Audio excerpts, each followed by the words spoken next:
Show. My name is Charlton with Big C, and we're back live and in conference. Are we in conference, Big C, or are we in concert? I want to say live in concert. I've always wanted to be an entertainer coming to you worldwide on the iHeartRadio network.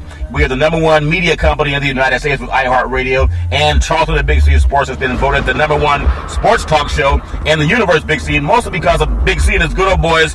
I think they rigged the election. Is that what Donald Trump said? You guys rigged the vote, Big C? Well, we rig a whole lot of things. We rig up a lot of apparatus down here, Charlton. That's one of the things. There's no junk down here. Everything is useful. We call recycling. We don't have the money that you people out there that go out and buy all these new and shiny objects. Exactly. So, a little rust doesn't hurt enough. Well, speaking of rust, there's always talk about quarterbacks play in the NFL, and quarterbacks are always the highest paid players, Big C. But I think when I'm looking at some of the research over the years, it seems like the top teams that have gone on to win Super Bowls, Big C, it wasn't necessarily the quarterback play. We know Peyton Manning didn't play that great last year, but I think some of the great broadcasters are saying you have to have a great running game, Big C. Your thoughts on that, Big C? Well, you just spoke about Peyton Manning, and Anderson had a wonderful game on the ground last year for Denver in the Super Bowl. Yeah. He was a difference maker, Charlton. He maintained field position. He got those critical yards to set up first downs and even get them in the field goal range, Charlton. And you look at the anemic performance of Peyton Manning, making all of that money. There's been a misconception over the years talking about running backs have been devalued in the NFL. They're still the most valuable offensive commodity that you can have, Charlton. Yeah, well, why do you, Big C, and that's a good point, but as a defensive guy, you always had the quarterback. Everyone is paying attention to his cadence, but it was the running backs that caused you guys the most fear, the most preparation. Why are quarterbacks, in your opinion, paid more than running backs when most Super Bowls are run by the running game, Big C? Well, Charlton, you just think about what a running back can do. You talk about a triple threat. This is a guy who can run the ball. He can go out in the backfield on pass routes. And what really, as a defensive lineman, you hated the most was the draw play, Charlton, because they set you up for that. It's like a sucker punch, all right? That draw play is like a sucker punch. It catches you off balance when you're expecting to run. Like Donald Trump? You're saying like Donald Trump around the microphone, he's caught off guard, Big C? Is that what you're saying? He's getting you. But when you look at the disparity in pay between running backs and quarterbacks, these quarterbacks generally are white, majority of them. You got to let me know when the last time you saw a 1,000-yard rusher that was a white running back in the NFL. I go all the way back to Rocky Blyer years ago, Charlton, a long time ago, when he was in tandem with Franco Harris, when he was a 1,000-yard rusher. This was back in the early 70s, Charlton. That's the last white running back I remember being a perennial 1,000-yard rusher in the NFL. They've been African-Americans. So since these African-Americans have been dominant rushers in the NFL, they have been devalued over the years. I remember the great Eric Dickerson. Think about him. Dickerson was the most dominant player, not just running back, most dominant player in the NFL. You had this plan for him as a defensive coordinator. Because at any time he could take it to the house on you. But he rushed for 2,100 yards one year, which set the NFL record for all-time yards in a single season, which was more yards than his quarterback passed for that year, Chuck Long. And so Chuck Long had more value than Eric Dickerson, the Rams felt, because they traded Eric Dickerson. Big They C, said he could go. He's not worth the money. that is so informative that you bring that up, because everyone knows that you have to have a strong run game. I look back to this past draft for the NFL, and it was Jeff Goff out of Cal Berkeley that was chosen first by Jeff Fisher to the Los Angeles Rams when they already had an all-pro tailback in Todd Gurley. And there's some NFL pundits saying, why are Gurley's numbers down? Well, obviously, if you don't build a great offensive line, the quarterback's not going to block for him. In fact, Goff hasn't even started it down this year, Big C. But I think Gurley's the one suffering for it, and it's going to cost the Rams in the long run, Big C. Well, Charlton, if you look at the last Super Bowl winners at quarterback, Denver Broncos with Peyton Manning. Anderson really stole the show offensively, but he didn't get the MVP. With the yards he picked up on the ground, also a couple of swing passes, Charlton, that picked up critical yards for the Denver Broncos. Go back the year before that, Tom Brady, LeGarrette Blount, dominated the game on the ground. He kept Seattle's defense off balance. You want to go prior to that? Let's look at beast mode. When Seattle won the Super Bowl, Charlton, they dominated the game with beast mode on the ground. Denver had no answer defensively. As great as that Denver franchise has been on defense, they just had no answer for it. And you could just go back through the history of the Super Bowl. Think about Marcus Allen, John Riggins, Wendell Tyler with the San Francisco 49ers when they won their first Super Bowl. Roger Craig in subsequent Super Bowls. You think about these backs and what they meant. We talked about Franco Harris with the Steelers. Yeah. Were a dominant team in the 70s in the NFL. These running backs have made the difference in Super Bowls, Charlton. Everybody wants to give the quarterback the MVP. Yeah. But when you look at the number of times that running backs have dominated games, Doug Williams, we all know the great Doug Williams, who threw for 5 touchdowns against the Denver Broncos and set an NFL Super Bowl record in that game for touchdown passes. But people forget, Timmy Smith had over 200 yards rushing against the Denver defense. Yeah. And that was truly the difference because they couldn't stop Timmy Smith, but forced the safeties up closer to the line of scrimmage, Charlton, allowing Doug Williams to get those 5 touchdown passes. You look over the years, the New York Giants won a couple of Super Bowls with Bill Parcells and mainly Bill Belichick as the defensive coordinator. Yeah. But O.J. Anderson twice rushed for over 100 yards in those games. Yeah, you're right. Phil Simms and Jeff Hostetler got all of the credit. Isn't that incredible? They got all of the credit. Big C, so, something else. When you look about the dominance of these games and what running backs have meant, black running backs, Jonathan, because you got to let me know the last time that a white running back played in a Super Bowl and dominated the game, and you're going to go back to 1970 with the Dallas Cowboys and the Baltimore Colts. Yeah.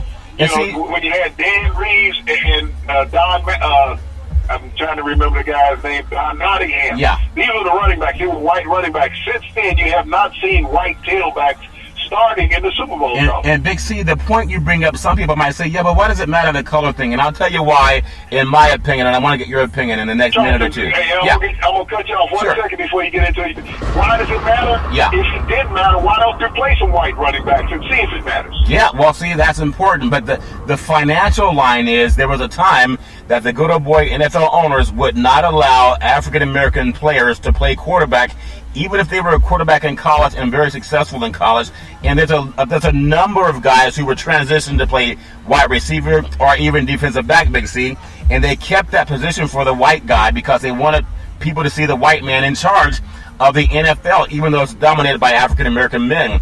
So they always wanted to protect the income that they would pay these quarterbacks, even though the top running backs were the ones that helped win Super Bowls, going back to Troy Aikman and Emmitt Smith. But Emmitt Smith, who's the NFL's all-time leading rusher, he led the league in rushing and helped Dallas win 3 Super Bowls. Jerry Jones would not pay this man the marquee money, and so Emmitt Smith was forced, after winning the Super Bowl, to hold out. They still had Troy Aikman. They're both Hall of Famers. But with just Troy Aikman, no Emmitt Smith, I think the Cowboys were 0-2, Big C. And then Jerry Jones got off the moonshine and paid Emmitt, and they won another Super Bowl. Your thoughts, Big C? Well, that's very true and poignant, Charlton. When you think about it, Emmitt Smith asked for a little bit more money for the beating that he was taking for the Dallas Cowboys. He was a con to their offense. Yeah. Yes, Troy Aikman had these wonderful receivers, but no one feared the running game when Emmitt Smith was not around. And if you look at Emmitt Smith's dominance in the Super Bowls that they played against the Buffalo Bills, against the Washington Redskins, Charlton, Emmitt Smith was not the Washington Redskins, the Buffalo Bills, The Buffalo Bills, they played the Buffalo Bills, and they played the Buffalo Bills twice, I believe. They also, yes, they did. I think they played the, I'm drawing a blank on it, but I know they beat the Pittsburgh Steelers also. That was under Barry Switzer when they beat the Pittsburgh Steelers.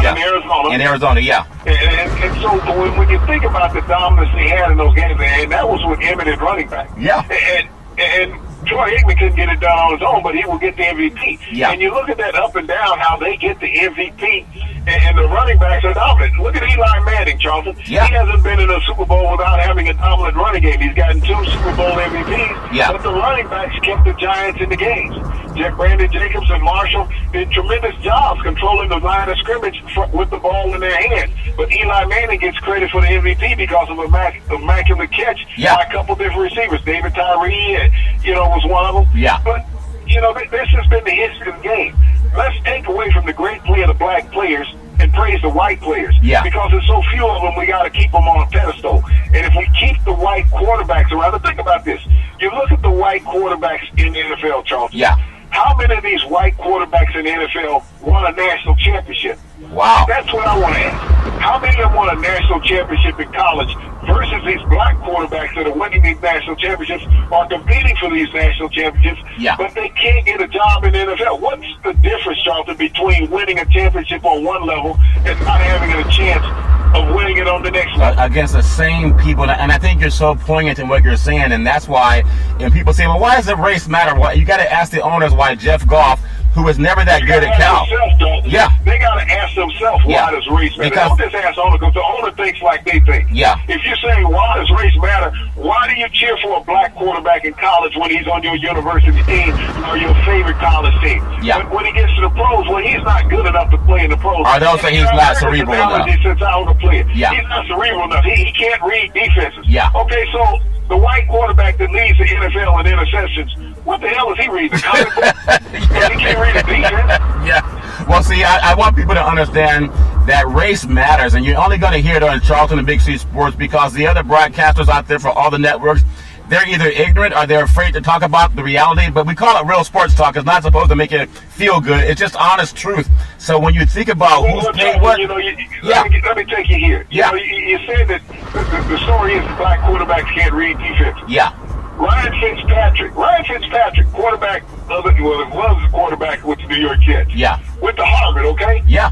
Been called the most cerebral quarterback in the NFL. Yeah. Why the hell he throwing 10? Why is he throwing 10 interceptions in the fourth quarter? Yeah. We're not talking about on the season in the fourth quarter alone. Yeah. Eli Manning, in his entire career in the NFL, I guess, but he went to Mississippi. That don't count. You good old boys don't count down south. Okay. He went to Mississippi. Yeah. In his time in the NFL, he has led the NFL in his career, his 12-year career, in fourth quarter interceptions. Yeah. So when we want to talk about cerebral, you got two guys, the most intelligent quarterback in the NFL from Harvard in New York. You got number one overall draft pick quarterback who's won 2 Super Bowls in New York. And both of them had 2 dubious distinct records in the fourth quarter. Well, Big C, I think... So why isn't a black quarterback getting an opportunity to even do that? Yeah, I think there was Joe Gilliam for the Pittsburgh Steelers back in the day when Terry Bradshaw got hurt. He took the Steelers to 11 wins in 1974. 1974, he took the Steelers to 11 wins. Couldn't find a job. He was replaced in the playoffs by Terry Bradshaw so he could go on and win the Super Bowl, and you wouldn't have a black quarterbacking a team to the Super Bowl. Everybody knew the Steelers were going to win. Yeah.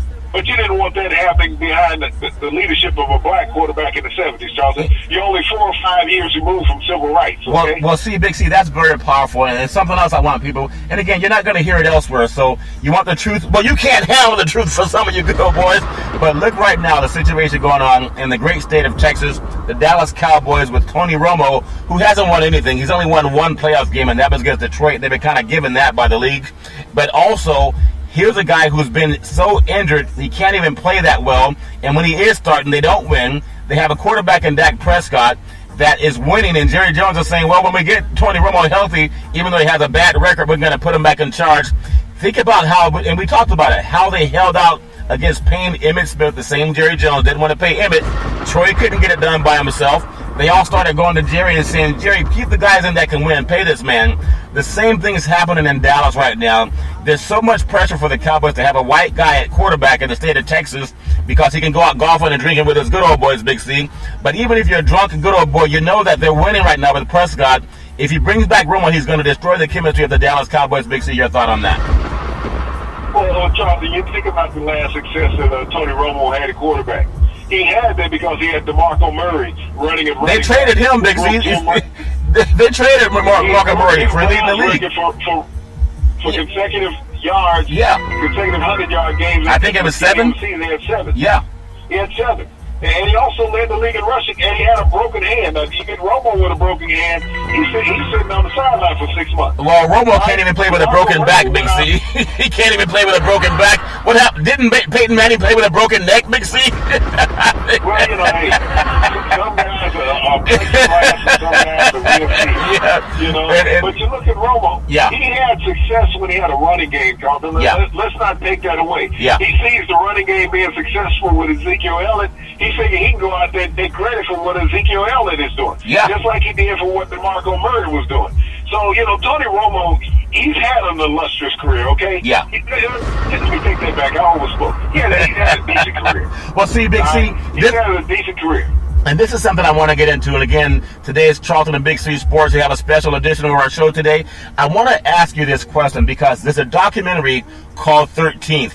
And for all the people who are more like historians, if you look at the history of this country, when black men were more needed for free labor, they were very praised, even though they were beaten and whipped and even lynched when they did wrong, and their wives were raped, and the daughters are sold into slavery or sold to other owners. It's painful, but it's real, because we're coming up on this political debate, and the reason we're going so heavy on this show is you got to watch the documentary 13 for all Americans, whether you're in elementary school or high school, but especially college. And once you see it, you'll see that something at the end that we're leading to that you'll only find out by watching the documentary, okay? It's educational and very eye-opening. When we talk about the mystique of the black quarterback or the African-American quarterback, or sometimes even the colored quarterback, Big C, there's a direct correlation to economics. And when you say, well, why are we talking so heavy about this issue? Can't we just say that we all can get along? Yeah, we can get along. But because money matters, just like race matters, according to Tim Wise, a Jewish author, when you look at how the quarterback position has always been held up for Caucasian men, pejoratively, only lately have they allowed black men to rise to that same position in stature, even though the highest paid quarterback right now is a Caucasian man, and he's never won anything outside of a one divisional playoff game, and that's Andrew Luck. But he's making more money than guys like Cam Newton, making more money than guys like Russell Wilson that have gotten their teams to the Super Bowl, Big C. So again, how does it tie in to plain white guys at the quarterback? That's the highest paid position, the most esteemed position by the predominantly white media. And when black men get that position, like RG3 or Captain Kaepernick, they're more demonized and they're less likely to get the second benefit of the doubt, Big C, when it comes from our mainstream media. Your thoughts, Big C? Well, Charlton, when you even look at the losing records in the NFL, you look at the teams who are having the number one draft pick every year. Yeah. What are they led by? A white quarterback, okay? To be qualified for the number one overall pick in the NFL draft every year, you had to be led by a white quarterback. No team that has been led by an African-American quarterback, Charlton, has had the number one overall draft pick. So that speaks volume within itself. I did not know that. There's some type of winning going on there. So when you've had the number one overall draft pick and your quarterback is white, yeah. And this is not a false statement. This is not being racist. This is not a making accusations. Anybody can go back and look at the history of the NFL draft, past and modern draft. There's never been a team that has drafted number one overall that was led by a black quarterback. Yeah. So let's be realistic. They're not perennial losers. The white quarterbacks have been perennial losers. And then people will say that the excuses start flying. This is Donald Trump. Yeah. Okay, it's somebody else's fault. Well, Aaron Rodgers right now is playing atrocious. Yeah.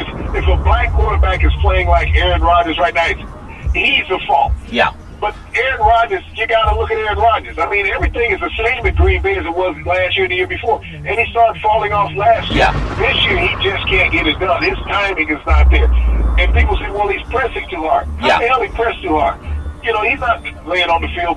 Yeah. So, well, let me ask you this, Big C, because I think there's something you bring a perspective that is only talked about behind closed doors, and people know it's true. Just like the garbage we heard Donald Trump spewing, and whether you like Donald or Hillary, that's your choice. But here we talked about the vitriol that Donald Trump spoke with about women, and you have these women on Fox News saying it's okay to be grabbed by the crotch as long as you're wealthy and white. But we just had Derrick Rose, I think. Charlton. Yeah. It's okay to be grabbed by the crotch if it's not me. Yeah. It's other women. Yeah. It's all right to grab them, but please don't grab me because now I'm going to sue you. Yeah. Just like you were getting ready to say about Derrick Rose. Yeah, he just got his case thrown out, being accused of a very heinous crime, okay? But he went to court about it. He was facing felony charges, and if you watch the documentary 13th on Netflix, we're not going to tell you the ending, but you'll see the vitriol of our show and the vitriol that you'll hear. You just got to see the documentary 13th. It's only an hour and 38 minutes. There's a special ending to it, and if you don't show your kids, you're merely missing the boat on educating yourself to how great our country can be. But you got to watch the documentary 13th and then assess the vitriol in this program and what you're not seeing on television or hearing on radio, Big C. But I want to get back to something I think that's important, because you worked in the world of broadcast. And this is pro-women. We are anti-racism. We are anti-sexism. We are anti-homophobia. We are anti-anything that keeps people oppressed, okay? And we know you're only going to hear it on our program. That's why we are voted the #1 sports show in the universe. And I think, and I don't say that flippantly, I think it's true. But Big C, I want to ask you this question. When you look at a league, and we're talking about jobs after you play the sport, when you look at a league that has the majority African American athletes, and no matter what your opinion is about that, the owners are predominantly Caucasian, and they hire people that can help them win, whether it's in the sporting field or in the back office, Big C. Why is it that most of the majority of broadcasters that are broadcasting NFL's football, that is about 70% African American, why is it that the broadcast booth is only about 20% African American when we dominate the world on the athletic field? Why are they not getting the same opportunities for work in the press box, Big C? Just your thoughts on that. Well, I think they don't want you to see the game from the real black perspective, Charlton, of what the black athlete understands and can articulate. Yeah. So they want to keep that limited. They want to make you believe that only a former white player can articulate and bring you the intelligence and insight on the game. Yeah. And that's not true. It's just you don't get the opportunity, such as being a black quarterback. You don't get the opportunity to being a black broadcaster. You don't get the opportunity. But, I want to take that a little bit further. When you talk about what does the NFL and broadcasting care about, Charlton, we talked about it for weeks, maybe 2 months or so. Yeah. About Doug Brown, the punter from the New York Giants, Charlton. Oh yeah. How he got a 1-game suspension from the NFL, and really for kicking his wife around. Yeah. This is what he did for a living, was kick. But he did it 20. Kicked his wife around, he did it 20 times, Big C. 20 times. And it's documented in Washington, in D.C., Charlton, where he lives. Yeah. Now let's look at this. The NFL gave him a 1-game suspension, and nobody knew what the 1-game suspension about. They kept it hush-hush because it was a white guy kicking the crap. Let me just interject real quick. Are you saying the same NFL that Roger Goodell, the commissioner, says they have these commercials where there's no tolerance for violence against women? That same NFL, Big C? Let me take that let me expand on that a little bit, Charlton. We're talking about a league, okay? Let me give you a short list of things that the NFL is more concerned about than a player beating the crap out of a woman, okay? Yeah. Because let me give you a couple of players right off the back to start with. Ray Rice. Yeah. Went into an intervention program, but his career's ended. Yeah. Greg Hardy, out of the NFL. Yeah. Adrian Peterson lost a year in the NFL. But Doug Brown, with 20 reports, and it's in the police report, and the NFL has their own policing crew that knows what goes on. So when you talk about investigating, the NFL basically covered up Doug Brown beating the crap out of a woman at least 20 times. And let me take it a little further, Charlton. Over in Honolulu a couple of years ago, because they take their entire families over to the Super Bowl. Yeah. Beautiful city. They had to move his wife and family from one hotel that they were staying in where he was to another hotel and not let him know where they were staying because he beat the hell out of it at the Super Bowl. at the Pro Bowl, Charlton. Wow. What type of individual this was. But let me tell you what the NFL is more concerned with than its players beating the hell out of women, okay, Charlton? Yeah. Let's look at this. This is a short list. I'm not going to give you a long list because the list is real long. Yeah. Let's start with number one. The pressure of air in footballs, okay? Yeah. NFL is very concerned about that versus a guy beating the crap out of a woman. Isn't that something? Number two, Charlton, end zone celebration, Charlton. NFL is very concerned about that versus the player beating the crap out of a woman. Yeah. Let's look at something else, Charlton. Taking off your helmet. Yeah. NFL is more concerned with that than than a player beating the crap out of a woman. Yeah, spousal. Yeah. Any type of things that will bring attention to yourself on the field, the NFL is more concerned about that than a player beating up on a female. Yeah. So the NFL, it has it all wrong. Roger Goodell basically is condoning a white player beating up on a woman, and even the New York Giants, one of the most storied franchises in NFL history. Yeah, they knew about it. Okay, because they had these reports, Charlton. Yeah. They had it. The Giants GM, the Giants owners, all the Giants management and coaches. The coach said the guy was a great guy, and he had the reports. But the coach said, which coach? The coach said that he was a great guy? The coach that they have now. Wow. So let me ask you this question, because as part of media, and again, this is Trump. Before you ask me this question, Charlton, think about last year in San Francisco, preseason, they had a defensive lineman. I can't recall his name. Yeah. I know he played at LSU. Mm-hmm. He got accused of hitting his girlfriend. Yeah. Pregnant girlfriend. Yeah. 49ers cut him the next day. Yeah. Okay? Yeah. Been out of football since then. He got accused. Not 20 reports, one report. Wow. You had another guy, Aldon Smith. Yeah. That played with the 49ers. Now with the Raiders. Yeah. Same type of accusation, getting into a fight. outside of the plane. Yeah. He got cut by the 49ers. But this kicker in New York that everybody knew about, the NFL, the team, the police department, and even in the police report, they never filed charges against him for doing these things that Donald Trump advocates, beating up somebody else. That is so powerful. A different standard with a white player in the NFL, Charlton. Yeah. Beating the crap out of a woman. And you talked about Brock Osweiler doing the same thing. And we talked about this quarterback that plays in a Central Division AFC team that is hurt now, doing it in Lake Tahoe and in Atlanta. Yeah. But these egregious acts by these white players go unwarranted by the NFL, Charlton, and its policing committee. And see, Big C, that's why, and it's a topic that we're talking about so passionately because a lot of women, they can't defend themselves. Okay, they can't defend themselves against someone that has Donald Trump's type of attitude and behavior. But it's so powerful because if you look at what's happening in this game, and the media is part of it too. I will say that we're part of media, but we keep it real. The New York Giants right now, the mainstream media are advocates for protecting certain players. Okay. Well, they don't even talk about this issue. They don't talk about the issue for the kicker. They've been spending the last 2 or 3 weeks spending about 10 minutes of their broadcast talking about Odell Beckham and how he takes his helmet off or how he's kicking the kicking net on the sideline. And they've said nothing about a guy who's had the police called over 20 times for domestic violence. The only difference is one of them's a black guy and one of them's a white guy. And it doesn't matter who you are. To a kicking net. To a kicking net. To his own spouse. He got maligned in the media for it. Yeah, and so he got maligned in the media for doing to a kicking net what the kicker was doing to his wife. And it was okay. Yeah. The organization knew about it, Charlton. That's the most atrocious part. The organization, they never suspended him. They never fined him. He got the 1 game suspension from the NFL because he was a white guy. We didn't want to say that the white guys were acting worse than the black guys. And when anyone wants to know why we're making that contrast, because it's real, you gotta watch the documentary 13th. It's on Netflix. It's only an hour and 38 minutes, less than what the time it takes to watch a football game. It's called 13th. It's on Netflix. You gotta watch it, and you'll see what we're talking about. There's a surprise ending to it.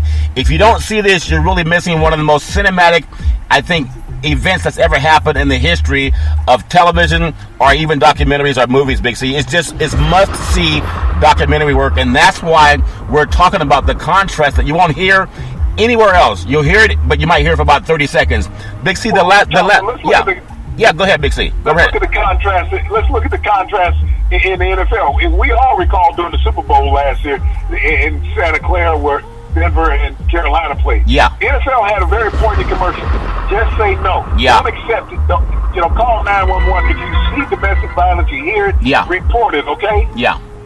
But they got the reports on Doug Brown. What did the NFL do with that commercial? Nothing. They scrapped it. They pulled it. They didn't play it anymore. Yeah. Because it was an embarrassment to them that they know they have a player beating up on a woman on a consistent basis, and they're playing a commercial saying, don't accept this. Yeah. And yet they were in partnership with Doug Brown. And I'm serious.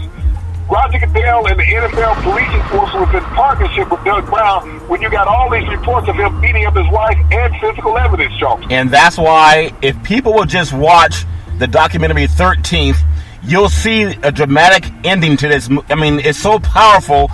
If you don't see it, you're really missing out on some of the most impactful cinematography and written and also produced pictures in the history of television or film. You gotta see it, and that's what our show is based on right now. And if you care about women, if you have a mother, if you have a daughter, if you have a grandparents, you gotta see it, because most men will push this under the carpet, Big C, and they're gonna tell you, hey, let's find this guy for deflating footballs. I don't know how he did that. He was always on the game, Big C. Let's find a guy for taking off his helmet, or let's find a guy for kneeling for the national anthem, Big C. That's more important than the conclusion to this documentary 13th that you gotta see. And it might be painful, but I think if you don't see it, it's like walking around ignorant. And a lot of people want to be ignorant, Big C. But I just want to end on a note that I think you can eloquently talk about. If we look at what's happening in our political climate, and sports and politics, to me, they're about the same, Big C, because you always have one side trying to defeat the other. And that's a good thing for democracy. But I want to make sure that people see the documentary 13th. But Big C, I want you to tie it into how it relates to sports, because we all love sports. But if we don't have someone to enlighten and tell the truth, which is what Charlton Big C Sports is all about, then people won't find out the truth of what's happening in the world of money, in the world of race, and in the world of television, Big C, and radio. So just your thoughts to close out why watching documentary 13th is so powerful for people to see this impactful ending that they'll only see if they watch that documentary, Big C. Go right ahead, sir. Well, when you think about it, how it ties into life, Charlton, let me take you back to 1971 with the late, great Marvin Gaye, great R&B singer. Yeah. When he did an album called Mercy, Mercy Me, the world and its ecology. And that's what we're talking about now in the world, is its ecology and its people, how the balance is gone. Yeah. The late, great Tupac Shakur, he had a song where he begged Mr. Bill Clinton, Mr. Bob Dole during the presidential race. Yeah. Same as we're looking at Hillary Clinton and Mr. Donald Trump during the presidential race. To spare America and create some equality. Yeah. This is what we missed the boat on. Everybody's out looking for the black vote, the Latino vote. Yeah. Why don't they just depend on the white vote if it's not a separate society? Yeah. If they know they need these people, they can make promises to these people and tell them what they want to hear. But once they get into the office, we heard from John F. Kennedy many times during his presidency, it's not the right time. Yeah. It's not the right time. Just like we get from the NFL with Doug Brown and the commissioner, it's not the right time to go after him. But let me spend millions of dollars going after a football thing with Tom Brady. Yeah. You know, putting my career on the line versus air in a football. Yeah. Versus putting my career on the line on a kicker, kicking his wife's butt around the house all the time. We won't say anything about that. So when we talk about balance and equality, look at Ray Rice being out of football for life and being contrite, going out accepting his responsibility. Yeah. Doug Brown has never apologized to his ex-wife or the NFL committee or his teammates. So, and Big C, a lot of his teammates know about it, Charlton. Yeah, let me ask you this question: whether as a Boomer Esiason, a Trent Dilfer, or Mike Ditka, or there was even Tony La Russa, the steroid coach of the Oakland A's at the time and the St. Louis Cardinals. They were all asked their opinion about Colin Kaepernick, and they were all saying, if you don't like the country, get the hell out of the country, and stand up and shut up and sit down and that type of garbage. You got to see documentary 13th before you have your opinion on Colin Kaepernick. But contrast that with what's happened to the New York Giants kicker. Why haven't any of these Caucasian men said anything about this guy who beats the crap out of his wife over 20 times? They've said nothing about it. Nothing. Not even the women reporters have said anything about it. In the last minute or so, Big C, just close out on why you think they have not said anything about it. And if you don't watch the documentary 13th, you're missing one of the most powerful documentaries in the history of American cinematography. Your thoughts, Big C?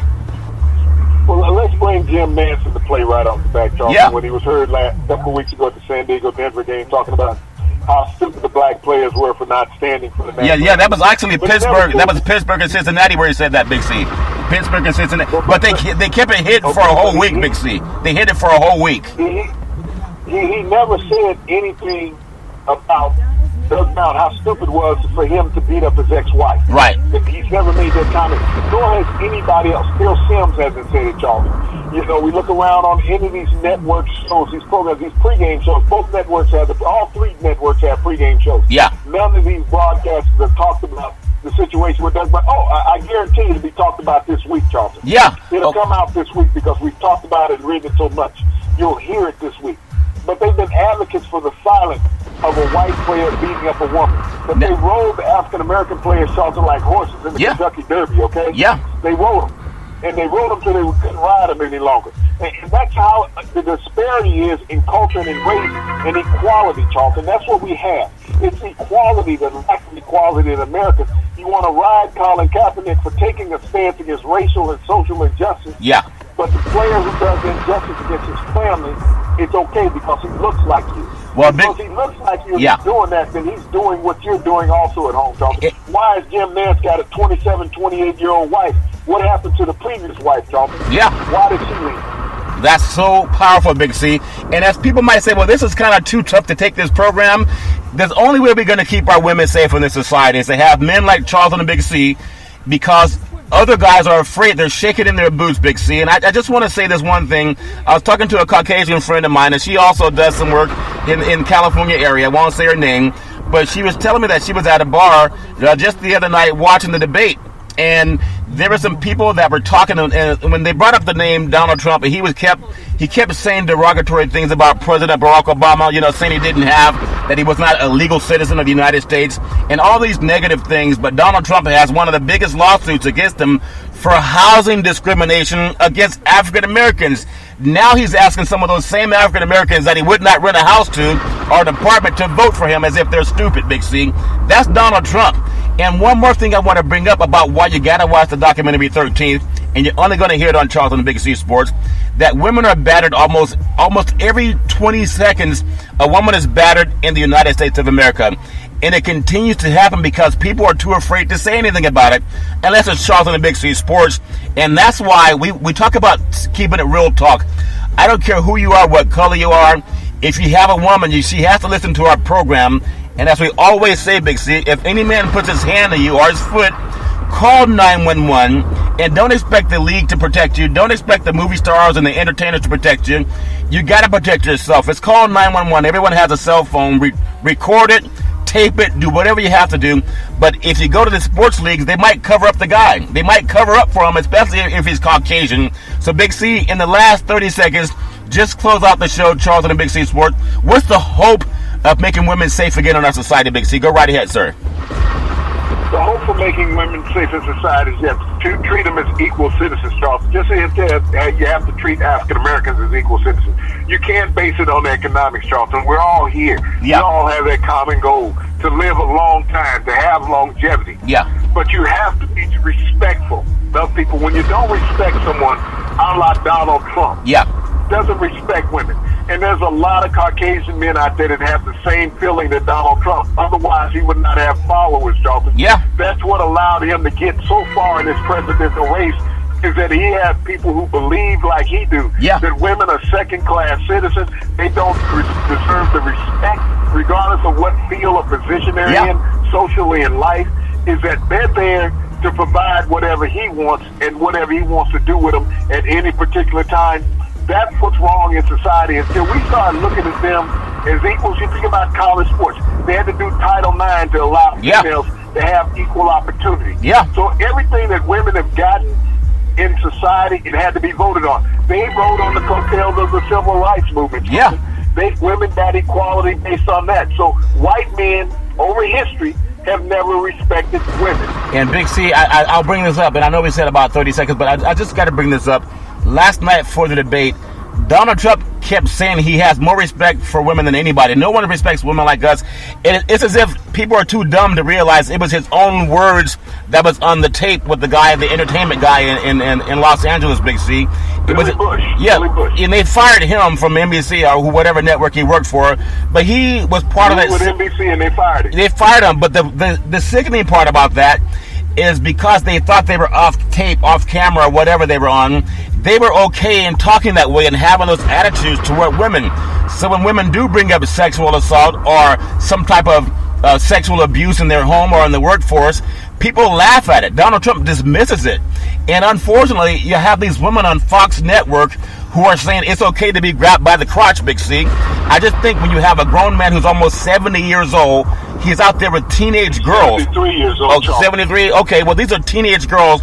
They don't have the power to stand up, and they don't have law enforcement behind them because he's still walking around as a free man trying to be the next president of the United States. Irrespective of who you like, that's just not acceptable to tell your young girls it's okay for a man to grab her in the private area. He was more vulgar than that. And that's why you need Charlton and Big C Sports, because outside of us, no one else can keep it real like we do. And I want to say every Monday through Friday at 5 o'clock p.m. Pacific Standard Time, worldwide, you can follow Charlton and Big C Sports. We are the hottest sports show in the universe because we'll give it real talk. And if you don't see the movie 13th, you're missing one of the most powerful documentaries in the history of American cinematography. And as we always tell you, there's no room for domestic violence, no grabbing women by the crotch. It is not just locker room talk. It's also called criminal behavior, Big C. And so we want to tell you, follow Charlton and Big C Sports every Monday through Friday at 5 o'clock p.m. Pacific Standard Time. Today is an abbreviated show because we think it's so powerful and so important to talk about. See the documentary 13th. Follow Charlton and Big C Sports. We thank you, we appreciate you, and we hope that you have a super fantastic day.